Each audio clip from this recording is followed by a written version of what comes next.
Hello रिया, कैसे हैं आप लोग सभी के सभी। एक बार फिर से आप सभी का स्वागत है आपके अपने यूट्यूब चैनल विजन बैंकिंग पे। इस सेशन में आप सभी के साथ डिस्कस कर रहे होंगे how I scored 40 out of 40 marks in RRB clerk quantitative aptitude section. कोई बहुत बड़ी डील नहीं है, आरआरबी क्लर्क में 40 आउट ऑफ 40 स्कोर करना बहुत सारे बच्चे करते हैं। और स्पेशली अगर आप कुछ हिंदी स्टेट से फॉर्म फिल करने के बारे में सोच रहे हो तो आपको भी अपनी स्पीड और एक्यूरेसी इस लेवल पे ले जानी पड़ेगी कि किसी भी एक सेक्शन में आपको फुल स्कोर तो करना पड़ेगा। अगर आप मान लो, क्योंकि बहुत सारे स्टेट्स आपको देखने को मिलेंगे 75, 74, 76 इस रेंज में कट ऑफ चला जाता है, तो आपको भी अपना स्कोर करना पड़ेगा। और ऐसा नहीं है कि मैं बिल्कुल स्टार्टिंग से ही मेरे 40 आ रहे थे। मैंने जब पहला मॉक टेस्ट लगाया था I have scored 13.5 marks only. तो फिर 13.5 से 40 तक मैं कैसे पहुंचा, सारी चीज़ें इस वीडियो में आपके साथ डिस्कस करूंगा कि क्या क्या मैंने मिस्टेक करी, फिर कैसे उसको इंप्रूव किया, क्या क्या चीज़ें ऐसी थी जो मैं शायद से मिस इंटरप्रेट कर रहा था बट वहाँ पे फिर मैंने कैसे काम किया, सारी चीज़ें आपके साथ इस वीडियो में डिस्कस कर रहा हूँ। तो मेक श्योर आप इस वीडियो में बिल्कुल एंड तक बने रहें और अगर चैनल पे नहीं हो तो चैनल को सब्सक्राइब जरूर कर लेना, ठीक है। सबसे पहले बात कर लेते हैं कि जब भी आप आरआरबी क्लर्क की बात कर रहे हो तो एक पेपर का जो लेवल होता है ना बहुत ईजी लेवल का होता है, ऐसा नहीं बहुत डिफिकल्ट है। 40 क्वेश्चन में से 21 क्वेश्चन आपके किसमें होते हैं, स्पीड मैथ से रिलेटेड होते हैं। स्पीड मैथ्स क्या है भैया, आपके सिंप्लीफिकेशन के अप्रोक्सीमेशन नहीं होता है, सिंप्लीफिकेशन होता है। और 10 से 12 क्वेश्चन आपको सिंप्लीफिकेशन के मिनिमम मिलेंगे और वो ऐसे क्वेश्चन होते हैं जिसमें से आधे से ज़्यादा क्वेश्चन आप बिना पेन पेपर के बनाओगे अगर आपकी कैलकुलेशन अच्छी है तो, ठीक है। फिर आपको नंबर सीरीज मिल जाएगा, क्वाड्रेटिक मिल जाएगा कोई भी, तो 20 से 21-22 नंबर के बीच में आपका सिंप्लीफिकेशन या स्पीड मैथ्स के टॉपिक्स होते हैं। फिर आपका आता है एक डीए आपको देखने को मिलेगा 5 नंबर का, 27 नंबर वहाँ से हो जाएगा। एक छोटा सा कैसलेट मिल जाए तो मिल जाए, बहुत ईजी से लेवल का। और 10 आपके अर्थमेटिक होते हैं। तो ये 40 क्वेश्चन का आपका पैटर्न होता है। तो सबसे ज़्यादा इंपॉर्टेंट फैक्टर क्या आता है, स्पीड मैथ्स कैसा है आपका। अब देखो स्पीड मैथ्स के लिए आपके पास बहुत सारे पीडीएफ अवेलेबल है, बहुत सारे क्विजेस अवेलेबल है, बट मैं सजेस्ट करता हूँ कि हमेशा ना प्रीवियस ईयर क्वेश्चन पेपर पर रिलाई करो।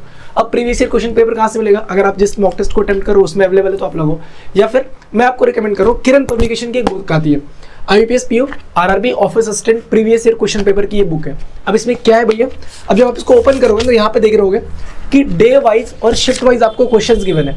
मतलब 2022-2023 में जितने शिफ्ट हुए थे उसके क्वेश्चंस गिवन है, 2021 के गिवन है, 22 के गिवन है। तो यहाँ से क्या होगा कि आपको एग्जैक्ट एग्जाम वाला क्वेश्चन मिलेगा कि लेवल ऑफ डिफिकल्ट क्या था एग्जाम का। बहुत ज़्यादा डिफिकल्ट नहीं होता, मैं हमेशा बताता हूँ कि आरआरबी क्लर्क ये ऐसा पेपर है, अगर आपको पेन पेपर दे के बिठा दिया जाए ना, मैं अभी बोल रहा हूँ आपकी तैयारी 0 लेवल पे तब बात कर रहा हूँ, अगर आपको पेन पेपर लेके बिठा दिया जाए तब भी आप 40 आउट ऑफ 40 अटेम्प्ट कर लोगे, टाइम ज़्यादा ले लोगे आप, बस ये डिफरेंस आएगा। एग्जाम में क्या होगा, आपको कम टाइम में ज़्यादा क्वेश्चन करने पड़ेंगे और वैसे क्या होता है आप बनाने को सारे क्वेश्चन बना दोगे। तो क्या करो, डिस्क्रिप्शन बॉक्स में और कमेंट सेक्शन में इस बुक का लिंक दे रहा हूँ, आप यहाँ से जाके परचेस कर लो इस बुक को। प्रीवियस ईयर क्वेश्चन पेपर जितने लगा सकते हो लगाओ, वहाँ से आपको आइडिया लगेगा कि पेपर को डिफिकल्टी क्या है। क्योंकि कभी कभी आप मॉक टेस्ट अटेम्प्ट कर रहे हो और मान लो थोड़ा सा डिफिकल्ट शिफ्ट दे दिया तो आपको लगेगा यार 75-76 कटअप जा रहा है, मेरे तो आ ही नहीं रहे उतने नंबर, ठीक है। तो प्रीवियस ईयर क्वेश्चन पेपर हमेशा लगो। अब सिंप्लीफिकेशन, नंबर सीरीज, क्वाड्रेटिक कैसे इंप्रूव करने, मैं तो अटेम्प्ट करने के लिए तो बता देंगे प्रीवियस ईयर क्वेश्चन पेपर लोगों। अटेम्प्ट करने का अब सबसे पहले किसी भी एजुकेटर से, अगर आप बिल्कुल 0 लेवल पे हो ना, तो किसी भी एजुकेटर से आप जाके उनकी इंडिविजुअल क्लासेस होंगी, आप चाहे स्पीड मैथ्स की देख लो, आप क्वाड्रेटिक की देख लो, नंबर सीरीज की देख लो, आप किसी भी एजुकेटर, मैं बोलता हूँ जो भी एजुकेटर पढ़ा रहे हैं यूट्यूब पे फ्री में देख लो। चाहे आप मेरी वीडियो देख सकते हो, आप आशीष अरोड़ा सर की वीडियो से, लर्निंग कैप्सूल पे हर्षल अग्रवाल सर की वीडियो देख सकते हो, कौशिक मोहंती सर की वीडियो देख सकते हो, अरुण सर की वीडियो देख सकते हो, जिसकी मर्जी चाहे आप उनकी वीडियो देख सकते हो। हर एक एजुकेटर अपने में परफेक्ट पढ़ा रहा है आपको, ठीक है। तो एक बार वहां से कॉन्सेप्ट सीख लो, फिर रिगरस प्रैक्टिस करो। पीओ में एग्जाम में क्या होता है ना कि आपको क्वेश्चन सेलेक्ट करना पड़ता है। आउट ऑफ 80 आपका कट ऑफ कितना गया था लास्ट ईयर, 50-51 के रेंज में गया था। मतलब 25-25 क्वेश्चन भी कर दोगे तो बेहतर है।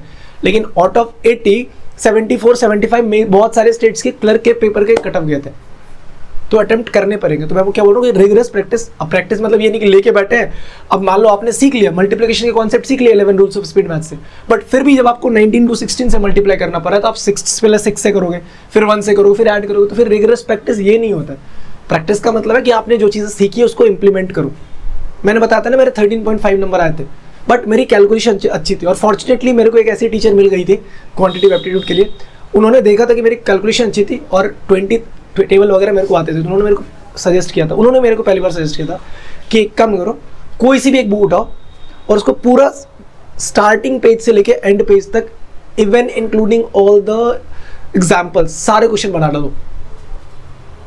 और मैंने 30-35 दिन के अंदर सारे बुक कंप्लीट कर दिए थे, क्योंकि मैं, अब देखो कॉन्सेप्ट तो आपने पढ़े हैं ना, बचपन से पढ़ते आ रहे हैं, तो मैंने एक बार डिटेल्ड कॉन्सेप्ट पे कंप्लीट कर लिया था, सो दैट कि मेरे को क्वेश्चन का अंडरस्टैंडिंग बन गया था। ऐसा नहीं था कि मैंने जब बुक कंप्लीट कर लिया तो मेरे नंबर आने लगे, नहीं, मैंने XYZ मान के क्वेश्चंस बनाए थे और जो भी टॉपिक्स के क्वेश्चन थे, बट मेरे को क्वेश्चन का अंडरस्टैंडिंग बन गया था कि इस क्वेश्चन में अप्रोच मैंने बेसिक्स ये लगाया था और क्वेश्चन कहना क्या चाह रहा है और किस तरीके से और अप्रोच कर सकते हैं। ठीक है, तो सिंप्लीफिकेशन अप्रोक्सीमेशन नंबर सीरीज के लिए जितनी आप प्रैक्टिस करोगे, एग्जाम ओरिएंटेड प्रैक्टिस करो। ठीक है, DI परसेंटेज, एवरेज और रेशियो पे क्वेश्चन गेम खेलेगा, इससे ज़्यादा कहीं नहीं आता है। और DI की वैल्यूज इतनी छोटी छोटी होती है, इतनी इजी वैल्यूज होती है, आप ओरली कैलकुलेट कर लोगे 5 में से 3 क्वेश्चन। लेकिन नहीं होता ना, एक बार PYQ पेपर लगा के देखो। ठीक है, इतने ईजी होते हैं। जो आपके अर्थमेटिक के क्वेश्चन होंगे 1 लीनियर या 2 लीनियर, उससे ज़्यादा क्वेश्चन नहीं बनेगा, 1 लाइन 2 लाइन के क्वेश्चन होते हैं। तो अल्टीमेटली वही है कि अगर आपके कॉन्सेप्ट बहुत तगड़ी तरीके से आपने सीख रखा है ना, कॉन्सेप्ट पढ़ा हुआ है, तो प्रैक्टिस करो। और कॉन्सेप्ट अगर पढ़ा हुआ है, अगर आप PO लेवल के क्वेश्चन बना रहे हो, तो ट्रस्ट मी RRB क्लर्क का पेपर इतना इजी होता है कि आप अर्थमेटिक तक को इवन कैलकुलेट कर लोगे ओरली। किस लेवल का अर्थमेटिक होता है मैं बताता हूँ। प्रिंसिपल गिवन होगा, certain rate of interest given होगा, टाइम गिवन होगा, और आपको पूछेगा 2 साल का SI CA का डिफरेंस कितना है। नहीं होता है, मान लो 10% रेट ऑफ इंटरेस्ट से 2 साल का SI और CA का डिफरेंस पूछे तो 1% आएगा कि नहीं आएगा। अब ये चीज़ अगर आपको नहीं आती है तो फिर आप लगाओगे बेसिक पैटर्न, लगेगा आपका टाइम। जल्दी से मेरे को एक बार कमेंट सेक्शन में सभी के सभी बताएंगे ईमानदारी से, 5% रेट ऑफ इंटरेस्ट से 2 साल का सिंपल इंटरेस्ट और 2 साल का कंपाउंड इंटरेस्ट में डिफरेंस कितने का होगा, बस इतना परसेंटेज बता दो। 5% रेट ऑफ इंटरेस्ट से 2 इयर्स का SI और CA का डिफरेंस कितना परसेंट होगा, कमेंट सेक्शन में बस इतना बता देना। ठीक है, और जो बेसिक जो चैप्टर्स आएंगे ना, लेवल 1 लेवल 2 आप लेवल 3 पढ़ते हो, तो लेवल 1 के सारे क्वेश्चन आते हैं RRB क्लर्क के प्रीलिम्स में। तो 40 आउट ऑफ 40 स्कोर करना is not a big deal, आप भी कर सकते हो। तो ज़्यादा फोकस किस पे करो, स्पीड मैथ्स को प्रैक्टिस में लो। अब ये मत करो कि स्पीड मैथ लेके बैठ गए पूरे दिन। अगर आप, बस मैंने बोला ना कि आपको मल्टीप्लाई करना है 35 को 50 से, तो आप ये मत करो 5 से 25, 5 से 15 तो 17, एक साथ 5 फिर जरूर नहीं, 35 को 50 से मल्टीप्लाई करना है ना, आधा कर दे तो 35 का 17.5 100 से मल्टीप्लाई करो 1750। 88 को मान लो आपसे बोला जाएगी 44 से मल्टीप्लाई करो, कैसे करोगे? 88 को 50 से मल्टीप्लाई करो, 4400 हुआ। 88 का 6 गुना कितना हुआ? 6 48, 6 48 4 52, 528 माइनस करो। तो अप्रोच ये लगाओ, हमेशा कोशिश करो कि जो अप्रोच आप सीख रहे हो ना उसी को इम्प्लीमेंट करने की कोशिश करो। ठीक है, टेबल लर्न करो। टेबल लर्न नहीं होगा ना, बहुत बच्चे बोलते हैं टेबल लर्न करके क्या होगा, मल्टीप्लाई तो मैं ऐसे भी कर लूंगा, फैक्टर निकालने में टाइम लग जाएगा। मल्टीप्लाई करके 144 और आपको ऐड करके कितना मिल जाए, 26 मिल जाए, कैसे करोगे? 18 जब याद होगा तभी तो करोगे। मल्टीप्लाई करके 114 ऐड करके 25 याद होगा, 19 6 114 होता है तभी तो करोगे।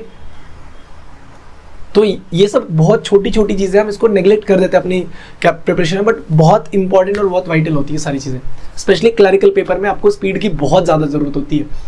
तो जो भी बच्चे पूछ रहे होते हैं ना भैया कि किस तरीके से अप्रोच करें, अब कुछ नहीं है इसका, आराम से जो बेसिक चीज़ है 11 रूल्स ऑफ स्पीड मैथ्स कितने लोगों ने वीडियो देख रखी है, फ्री है यूट्यूब पे, 1.5 घंटे की video 11 rules of speed maths. एक बार जाके देखो, आपको खुद लगेगा कि अगर मैं इस अप्रोच के साथ क्वेश्चन को हैंडल कर रहा हूँ ना तो डेफिनेटली कम टाइम में क्वेश्चन सॉल्व हो रहा होगा। ठीक है, तो ये सारी चीज़ें थी, डिटेल्ड में आप एक बार जाके चीज़ों को देखो। ठीक है, होप सो ये वीडियो आपके लिए इन्फॉर्मेटिव रही होगी। तो वीडियो अगर इन्फॉर्मेटिव थी तो एक बार प्यारा सा कमेंट जरूर कर देना। चैनल भी नहीं तो चैनल को सब्सक्राइब कर लो, बेल आइकन प्रेस कर लो, सो दैट कि जितनी भी क्लासेस की नोटिफिकेशन होती है आप तक टाइम टू टाइम पहुंचा सके। ठीक है, मिलते हैं नेक्स्ट सेशन में। Till then take care, bye bye, thank you, keep practising more and all the best for your upcoming examination.